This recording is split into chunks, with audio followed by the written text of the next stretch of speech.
Hazare times में आप सभी का स्वागत है। यूट्यूब पर जाकर हमारे चैनल को सब्सक्राइब करिएगा। आइए डालते हैं।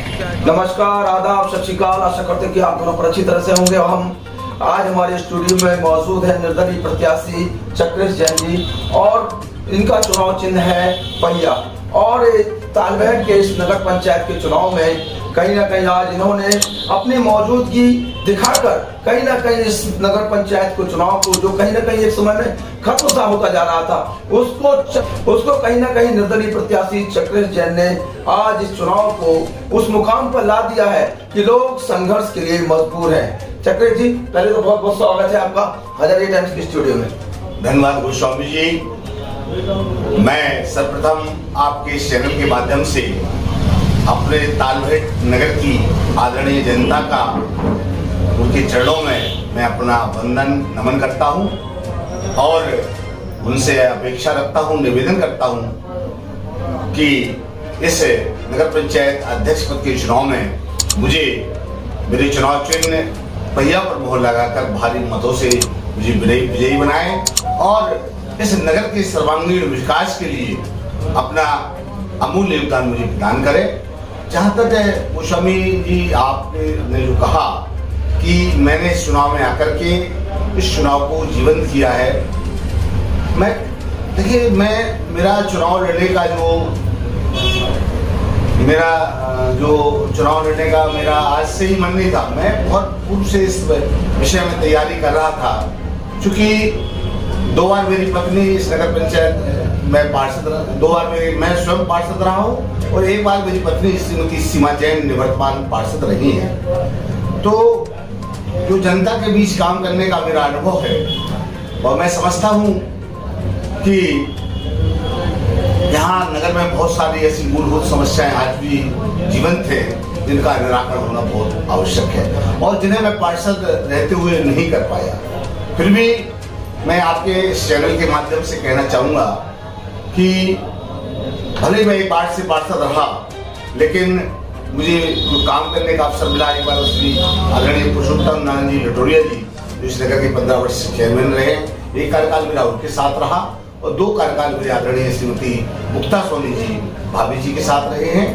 और मैंने अपने आप को एक जगह सीमित रहकर कार्य नहीं किया।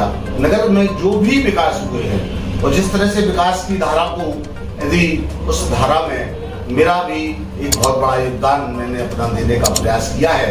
और गोस्वामी जी, मैं पूरे मन से कह रहा हूँ कि मैं इस बार जो नगर पंचायत अध्यक्ष के चुनाव में आया हूँ, मेरा लक्ष्य जो है इस समाज का, इस नगर का जो पीड़ित, शोषित और उपेक्षित वर्ग है, जिनके जो अपनी बात को प्रशासन तक पहुंचाने में अभी तक कामयाब नहीं हो पाए थे, मैं उनकी आवाज बन करके मैं इस नगर पंचायत के अध्यक्ष के पद के चुनाव में हूं। और मैं आपके चैनल के माध्यम से कह सकता हूं और कह रहा हूं कि इस नगर में आने वाली कोई भी समस्या किसी भी व्यक्ति की हो, उसके लिए पूरा करने में मैं कोई कसर नहीं छोड़ूंगा। 20 अप्रैल कहीं ना कहीं आप पर भारी पड़ी थी। 20 अप्रैल कहीं ना कहीं आप पर भारी पड़ी थी। हाँ, जिस तरह से उस दिन गोस्वामी जी घटनाक्रम हुआ और आपने अपने चैनल के माध्यम से दिखाया, इस तरह की घटना, हाँ, इस तरह की घटना का लोकतंत्र की हत्या नहीं, बिल्कुल मैं कह सकता हूँ ये जो तरीका था वो ठीक नहीं था। लोकतंत्र में तो गोस्वामी जी सभी को चुनाव लड़ने का अधिकार है, और जब चुनाव लड़ते और अपने कार्यों के बल पर, अपने कर्मों के बल पर, अपने चरित्र के बल पर लोग जो है जनता के सामने जाते। हाँ गोस्वामी जी, कहीं ना कहीं किसी न किसी रूप में मैं कह सकता हूँ कि ऐसा हुआ, लेकिन ऐसा होना नहीं चाहिए। आपसे यहाँ तक कहा गया कि आप भाजपा का वोट मांगेंगे। देखिए, अभी जो चल रहा है, मैं देख रहा था, मैं आदरणीय विधायक जी कुछ ऐसा कहते हुए एक वीडियो में नजर आ रहे हैं। मैं उनका सम्मान करता हूँ, लेकिन मैं भाई एक बात बताइए गोस्वामी, जब मैं पूरे मन से चुनाव लड़ रहा हूँ तो मैं अपना समर्थन किसी को क्यों दूंगा? मेरा लक्ष्य जो है, मैं अपने लक्ष्य को पीछे लक्ष्य से कैसे हट सकता हूँ? इस नगर की जो आदरणीय देवतुल्य जनता है, वो मेरे पूरे समर्थन में मेरे साथ इस समय जो है आ चुकी है, अपना मन बना चुकी है। तो मेरा तो पीछे हटने का सवाल ही नहीं होता कि मैं किसी को समर्थन करूं। मैं आपसे कहना चाहता हूं आपके चैनल के माध्यम से पूरे नगर की आदरणीय जनता से कहना चाहता हूँ, अफवाहें कुछ भी होती रहे, लोग कुछ भी हल्ला करते रहे, कुछ भी फैलाते रहे, आपका बेटा, आपका भाई, आपकी आवाज इस चुनाव मैदान में है और अपने प्राणों की बाजी लगाकर भी इस चुनाव के मैदान में रहेगा। और मुझे जो जनता के बीच जाने का जो अवसर मिल रहा है, मैं सेवा के भाव के साथ मैं अपनी आदरणीय जनता के समक्ष, आदरणीय जनता की अदालत में मैं पहुंचा हूं और जनता इसका निर्णय करेगी कि लोकतंत्र में जनता सर्वोपरि होती है, वही भगवान होती है और वही अपना नेता चुनती है, अपना प्रतिनिधि चुनती है। देखिए, मैं ये तो नहीं कह सकता वो क्या करेंगे, देखिए वो उनका विषय है। आप जाकर परिस्थिति से नहीं, देखिए मैं मेरे साथ जनता है और मैं जनता के बलबूते पर ही मैं इस चुनाव मैदान में हूँ और जनता निश्चित रूप से भी ऐसा कुछ प्रयास मेरे साथ करता है तो जनता उसका जवाब देगी। इस चुनाव में तालमेट नगर पंचायत का चुनाव कभी भी हो जातिगत नहीं हुआ है, क्योंकि अगर हम मुक्ता सोनी की बात करें तो मुक्ता सोनी के वोट बैंक की बात करें, सोनियों की ज्यादा वोट बैंक नहीं जी। इस बार अगर कोई इस बात को रखकर अगर चुनाव लड़े तो शायद नगर पंचायत का चुनाव तालमेट का आज तक नहीं हुआ है। आप 800 लगभग आपके 800 वोट बैंक हैं, तो इस बात से इनकार नहीं किया जाता था तो 250 का चैनल बन सकता है तो 800 का क्यों नहीं बन सकता है? देखिए, जहाँ तक सामाजिक गणना का विषय है, इस लोकल चुनाव में यह कोई मायने नहीं रखता है। इसमें आपके कार्यकृत शैली और पारिवारिक का बैकग्राउंड जो है वो लोगों के बीच होता है और गोस्वामी ये सर्व समाज से ही व्यक्ति एक समाज की दम पर चुनाव नहीं होता है। सर्व समाज के लोग जब उसका समर्थन करते हैं तब जाकर के ये जो लोग कह रहे हैं जातिगत है चुनाव, जातिगत समीकरण में बटेगा चुनाव, नहीं गोस्वामी जी, ये बिल्कुल मैं तो नहीं मानता हूँ, क्योंकि ये आदरणीय हमारी सुदामा प्रसाद जी गोस्वामी की नगरी है, आदरणीय बनवारी लाल त्रिपाठी जी की नगरी है, आदरणीय श्री मथुरा दास जी लटोरिया जी की नगरी है, आदरणीय पूरन चंद बाबू जी की नगरी है, शिखर चंद जी जैन मिठिया जी की नगरी है और तमाम ऐसे देवतुल्य महापुरुष इस नगर में, इस ऐतिहासिक नगर में जिन्होंने जन्म लिया है, इस पावन महापुरुषों की यह नगरी है। और इस पावन नगरी में मैं कह सकता हूं कि यहाँ का तालमेट का मतदाता, तालमेट की जनता बहुत बुद्धिमान है और वो मन बना चुकी है। सिर्फ 4 तारीख को सिर्फ मोहर लगना बस शेष है। मैं कह सकता हूँ, कुछ आंकड़े बताएंगे जी, आप कुछ आंकड़े बताएंगे? देखिए, मैं देखो नगर पंचायत की सीट तक अध्यक्ष तक पहुंचने का एक रास्ता होता है, आदमी के जातिगत वो समीकरण होते हैं कि लोग आप लोगों के बीच जा रहे हैं, आपको क्या आउटपुट मिले, कैसा? देखिए, मैं हमेशा लोगों की समस्याओं के लिए समय समय पर आवाज उठाता रहा हूँ। उनकी समस्याओं को मैंने नगर पंचायत में रहते हुए व्यक्तिगत रूप से जाना है और संघर्ष ही जीवन है, ये एक नारा है। और मैं ये कह सकता हूँ कि सर्व समाज की जनता का हित जहाँ सर्वोपरि होगा, उस सर्व समाज के लिए मैं उनकी आवाज बन करके शासन और प्रशासन के बीच में जो सेतु बन करके मैं उन लोगों की समस्याओं को हल कराने का जो प्रयास मुझे करना है, तो स्वामी जी मेरा लक्ष्य है कि तालमेट में ऐसी विकास की योजना भई, ऐसा समग्र विकास हो, ऐसा भाईचारा हो, क्योंकि ये हिंदू मुस्लिम भाईचारा का नगर है। यहाँ कभी इस तरह की कोई घटनाएं नहीं हुई और जो लोग इस भाईचारे में दखलंदाजी कर रहे हैं, इस लोगों को बांटने का काम कर रहे हैं गोस्वामी जी, मैं अपने रहते हुए उनके मंसूबे कभी काम मुक्ता सोनी की बात करें, मुक्ता सोनी के विड्रॉ होने के बाद क्या चुनाव में कुछ सरल हुआ है? देखिए, मैं आदरणीय मुक्ता जी के साथ 2 वर्ष तक 2 पंचवर्षीय कार्यकाल किया है और निश्चित रूप से जब चल उठता है और आता है आगे, जैसे जैसे समय निकट आता है तो बहुत सारी चीज़ों पर जनता मनन करती है, किस परिस्थिति में क्या हो रहा है और क्या हो गया है, जनता सब जानती है। जनता को गोस्वामी जी बताने की कोई आवश्यकता नहीं है, वो हमारी आदरणीय जनता है और उनके चरणों में मेरा निवेदन है कि वह जो है अपना निर्णय अपने 4 तारीख को निष्पक्ष रूप से दे और समझे कि कौन प्रत्याशी उनके हित में है।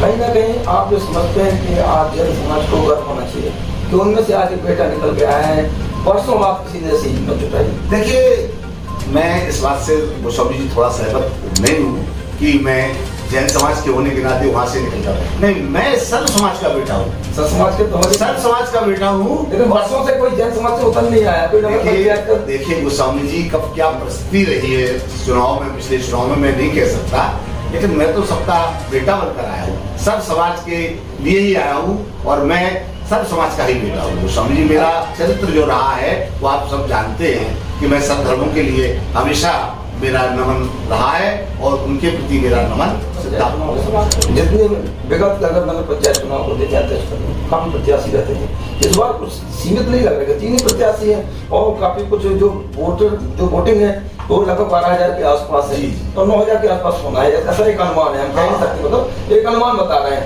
तो इसमें ये नहीं कह सकते कि जीतने वाले को कितने लगभग 4,500 वोट पड़ेगी। देखिए जब जितना वैसे तो नियमानुसार आप सब जानते हैं कि जितना मत पड़ते हैं उस मत के आधे मत से एक अधिक मत होता है, लेकिन जब चुनाव 3 प्रत्याशियों के बीच हो जाता है तो यह इस बात पर डिपेंड करता है कि कौन प्रत्याशी कितने मत हासिल जिसको जनता कितना पसंद करती है। हाँ कितना पसंद करती है। चलिए आप अगर नगर पंचायत अध्यक्ष बनते हैं तो आपकी इस नगर के लिए सबसे बड़ी प्राथमिकता क्या होगी? सबसे बड़ी प्राथमिकता हमारी सबसे पहले ये होगी कि ये नगर में जो पेयजल की समस्या बहुत विकराल रूप में है, चूंकि पीछे की पहाड़ी वाले जो क्षेत्र हैं चाहे वार्ड संख्या 5 हो, आज मैं पूरे नगर में भ्रमण कर रहा हूँ, देख रहा हूँ विकराल समस्या पानी पेयजल की है। उन ऊंची वाले स्थानों पर जो नगर से कुछ ऊंचाई पर लोग रह रहे हैं, सबसे पहले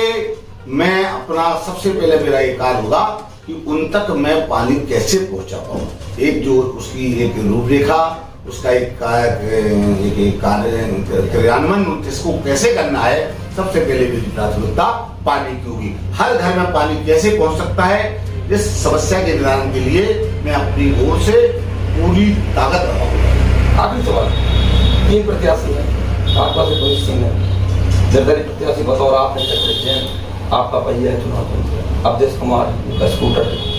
इन तीनों में 2 तो आमने सामने रहेंगे, इस बात को आप भी मानते हैं, एक फर्स्ट रहेगा, एक सेकंड रहेगा जी। तो आप अपने से किसकी टक्कर मानते हैं? देखिए गोस्वामी जी, चूंकि आपने प्रश्न किया, बहुत अच्छा प्रश्न है और आप चूंकि काफी अनुभवी पत्रकार है, मैं कह सकता हूँ जहां तक स्वतंत्रता की बात है किससे टक्कर रहेगी ये तो जनता जाने, क्योंकि मेरा चुनाव तो जनता लड़ रही है और जनता ही सर्वोपरि है, जनता ही भगवान है और जनता के इसी चरणों में मेरा निवेदन है कि एक बार इस अपने भाई को, अपने बेटे को इसके चुनाव चिन्ह पहिया पर मोहर लगा करके एक बार इस नगर की सेवा करने का अवसर अवश्य प्रदान करें। मैं वादा करता हूं कि जो परिस्थितियां निर्मित हो रही हैं, जो आप सब देख रहे हैं, इस तालबेट नगर में गुंडागिर्दी के लिए कोई स्थान नहीं है। ये नगर में गलत हाथों में मैं जाते हुए नहीं देख सकता, इसलिए मैं इस तालबेट में गुंडागिर्दी नहीं होने दूंगा, चाहे इसके लिए मुझे अपने प्राणों की आहुति क्यों ना देने पड़े। मैं इस जनता के लिए अपने प्राणों की बाजी लगाने के लिए भी तैयार हूँ गोस्वामी जी। अगर कहीं विवश किया जाता आपको विड्रॉ करने के लिए? नहीं गोस्वामी जी, सवाल ही नहीं उठता। मैं जनता के लिए निकला हूँ और जनता के लिए ही मेरा संघर्ष अंतिम सांस तक जारी रहेगा, क्योंकि जनता भगवान है और भगवान के चरणों में मैं नतमस्तक हूं। चलिए, ये थे निर्दलीय प्रत्याशी चक्र जैन जी, जिन्होंने आज हजारे टाइम्स के हर सवाल का बेबाकी से जवाब दिया। और कहीं ना कहीं जब हमने उनसे पूछा कि जिस तरह से सत्ता का जो दबाव बन रहा है निर्दलीय प्रत्याशियों पर कि वह उनके पक्ष में वोट मांगेंगे, उस पर उन्होंने बेबाकी से कहा कि जब तक हमारे शरीर में जान है तब तक हम इस नगर के लिए समर्पित रहेंगे और इस नगर की जनता के लिए हमेशा लड़ते रहेंगे। इस नगर के लिए उनका पूरा जीवन समर्पित है। फिलहाल अगली बार फिर मिलते हैं एक नई शख्सियत के साथ। जब तक अपना बेहतरीन से ख्याल रखिएगा। यूट्यूब पर जाकर हमारे चैनल को सब्सक्राइब करिएगा। जय हिंद।